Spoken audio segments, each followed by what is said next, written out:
Las proteínas son nutrientes de mayor complejidad que el resto. Están formadas por una o varias cadenas de aminoácidos de distinta longitud que tienen la peculiaridad de que deben plegarse de una forma específica para poder ejercer sus funciones.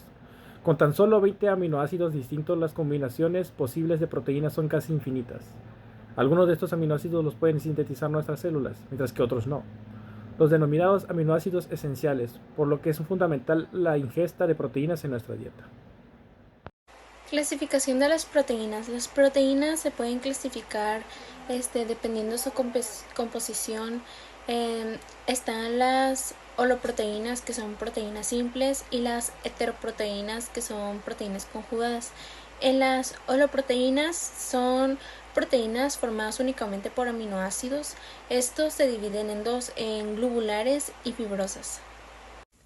Las fibrosas son proteínas filamentosas. Estas se destacan por su estructura alfa hélice, secundaria y cuaternaria.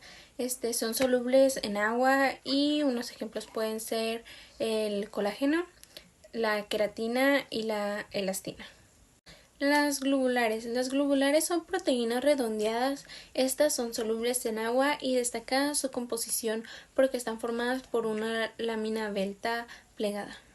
En esta clasificación entran las protaminas, las histonas y las albuminas.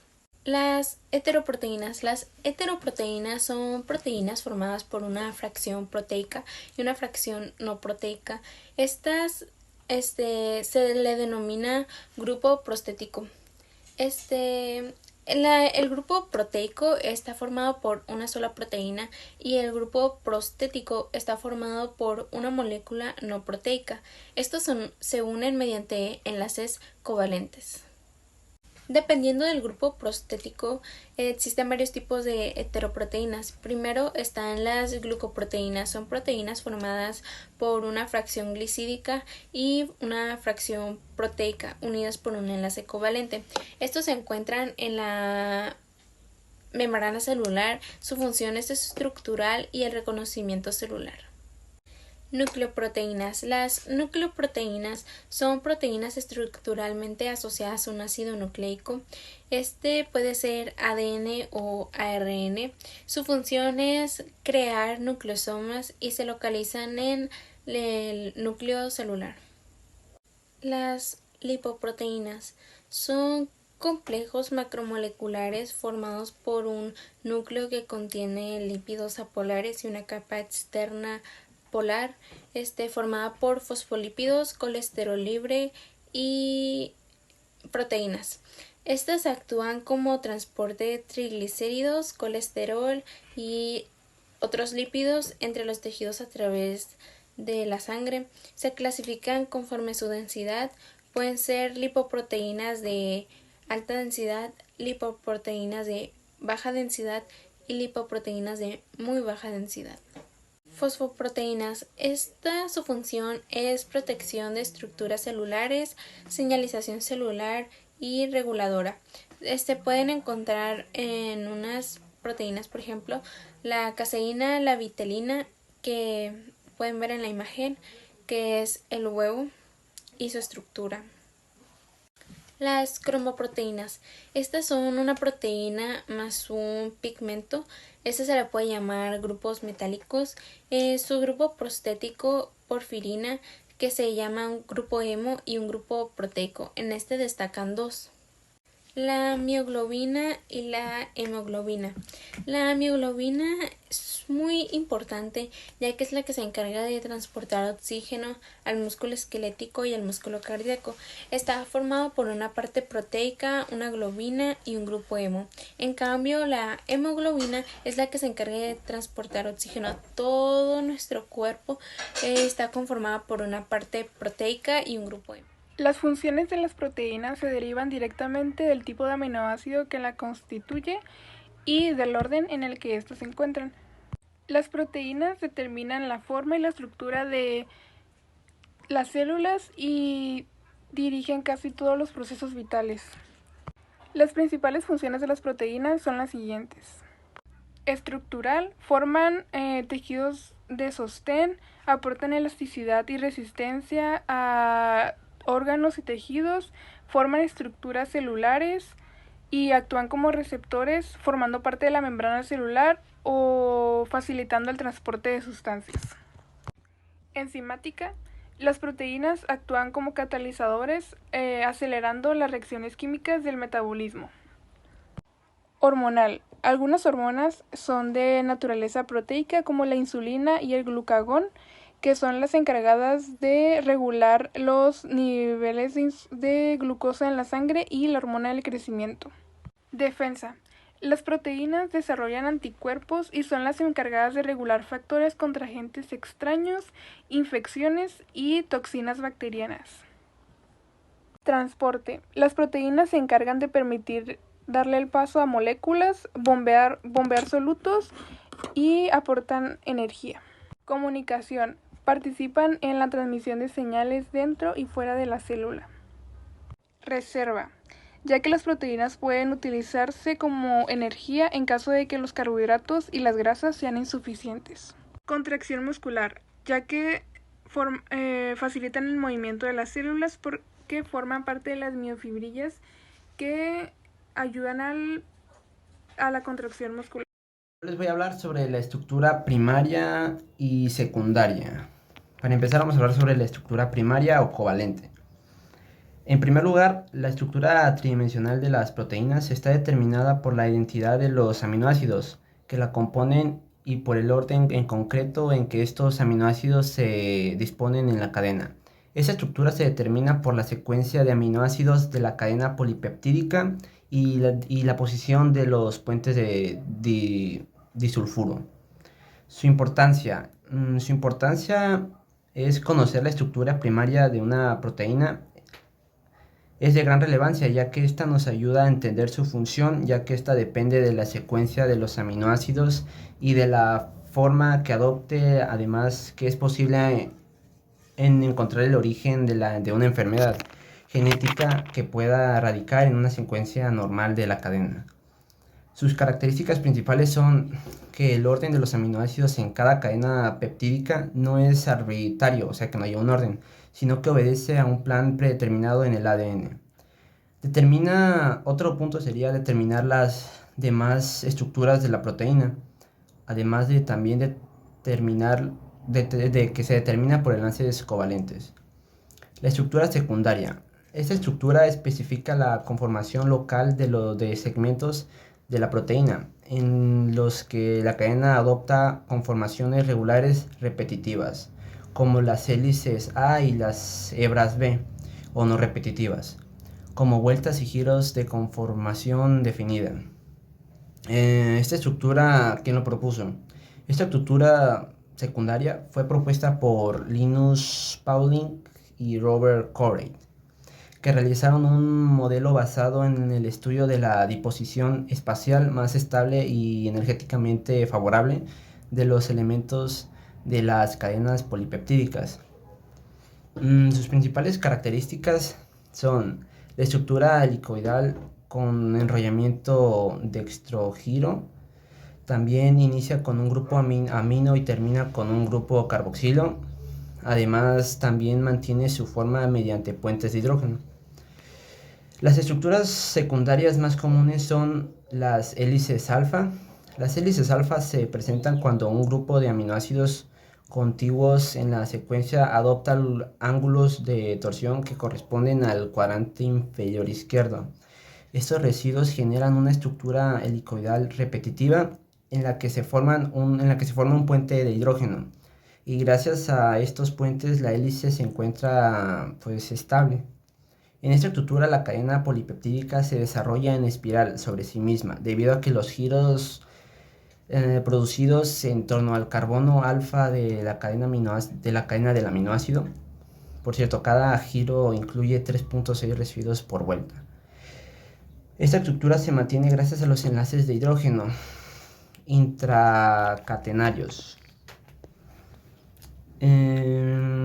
Circunstancias que lo pueden mantener estable o por el contrario los puede desestabilizar. La cadena lateral que pueden interaccionar son las de los aminoácidos, situados a 3 o 4 residuos en la secuencia primaria.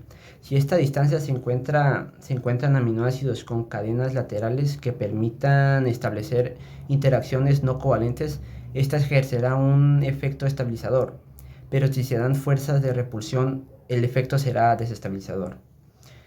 Otro motivo que lo puede desestabilizar es la naturaleza de la cadena lateral de residuos adyacentes. El siguiente, además de la hélice alfa, es la lámina beta. Esa estructura surge de la interacción de algunas regiones de la cadena polipeptídica. Las hebras B, que suelen tener una longitud que varía entre 5 y 10 residuos. Esta porción de la cadena se dispone paralelas unas a otras de forma que se puedan establecer enlaces de puentes de hidrógeno. Existen dos tipos de láminas beta, dependiendo de la orientación que presentan las hebras que la componen. Si todas las hebras se disponen con la misma orientación de sus grupos amino y carboxilo, terminales se les denomina láminas beta paralelas. Si por el contrario se disponen de forma alternada, se trata de láminas beta antiparalelas. Otro tipo serían los giros B. Los giros beta son un tercer tipo de estructura secundaria que aparece de forma bastante frecuente en las proteínas. Sus características serían que permite que se produzca un cambio de dirección de la cadena polipeptídica de 180 grados. Otro sería que se estabiliza por puentes de hidrógeno. Además, también permite que la molécula que adopte una estructura terciaria. También son necesarias para la formación de láminas beta antiparalelas. Las estructuras terciarias están compuestas de superplegamentos de estructuras secundarias y primarias y unidas generan figuras tridimensionales geométricas, las cuales están unidas por uniones muy fuertes o algunas que son más o menos. Sus principales características es que a partir de esta misma tercera estructura, sus cadenas laterales R comienzan a tener una función y esto mismo hace que se empiecen a doblar o a unirse, puesto que ahora su cadena lateral R sí funciona. Para finalizar con las estructuras tenemos la estructura cuaternaria, la cual está conformada del acoplamiento de varias cadenas polipeptídicas, las cuales pueden ser de un mismo tipo o de diferentes, y siempre están unidas a estructuras terciarias, las cuales están unidas débilmente y toda esta misma estructura cuaternaria es de un gran peso y son muy extrañas de ver. La desnaturalización reversible es cuando una proteína cuenta únicamente con su estructura primaria, es decir, se deshace hasta llegar a la estructura base. En muchos casos, esta misma estructura primaria es la que contiene la información necesaria para poder adoptar niveles superiores en su estructura, como lo sea la secundaria, terciaria o cuaternaria. Esta misma se define como el despliegue o la ruptura de la proteína, dando paso a la modificación tridimensional, dejando de ser una proteína cuaternaria a regresar a su estado base, que sería una estructura primaria, en la que se encuentra antes de desnaturalizarse, y esto puede ser por una acción química, por calor o por agitación, lo que hace que sus cadenas de polipeptidos se desordenen y provoquen que dejen de ser funcionales. Con esto mismo nos referimos a que la desnaturalización reversible significa que la proteína puede recuperar su estructura y función al restablecer las condiciones normales bajo ciertas circunstancias, volviendo a la estructura inicial antes de desnaturalizarse. La desnaturalización de las proteínas es un proceso en el cual se modifica la estructura tridimensional de la proteína y esto ocasiona que pierda su función. Tenemos dos tipos de desnaturalización: la irreversible, que es donde la proteína no recupera ni su función principal ni su estructura, y la reversible, que es donde sí puede recuperar su estructura pero bajo ciertas condiciones. La desnaturalización puede estar causada por diversos factores: los cambios del pH, el aumento de la temperatura corporal, el calor y los cambios en la concentración de iones. No podemos olvidar que la desnaturalización proteica es un proceso totalmente necesario para todos y es muy importante, ya que gracias a eso podemos consumir alimentos sin ningún tipo de riesgo. Y tenemos el ejemplo del huevo de la gallina, que el huevo contiene una proteína llamada avidina que funciona como antinutriente, pero gracias a este proceso es que esa función queda inactiva y es como podemos ingerirlo. Lo mismo pasa con múltiples alimentos y es por eso que el proceso de la desnaturalización de las proteínas es muy importante. Una proteína es una o más cadenas de aminoácidos que se enrollan y se pliegan hasta formar una estructura tridimensional específica. Esta cadena tridimensional se conoce como conformación espacial y es importante para que la proteína realice su función correctamente. La desnaturalización de las proteínas ocurre cuando se pierde esta conformación espacial. Estas se forman en los ribosomas por lectura y traducción de genes. Cada gen lleva la información de la secuencia de aminoácidos que dará lugar a cada proteína de nuestro cuerpo. Esta cadena de aminoácidos agrega otros átomos o moléculas como el cobre, el zinc, el hierro, para dar lugar a la proteína final, que comienza a plegarse sobre sí misma para adoptar la conformación espacial que es necesaria para que pueda realizar correctamente su función biológica. La pérdida de esta conformación hace que la proteína no pueda cumplir con su función biológica en el organismo y esto es a lo que se le conoce como desnaturalización de proteínas. Uno de los ejemplos más comunes para explicar la desnaturalización de proteínas es la cocción de la clara del huevo. Esta está compuesta en mayor parte por agua y albúminas, que es un tipo de proteína.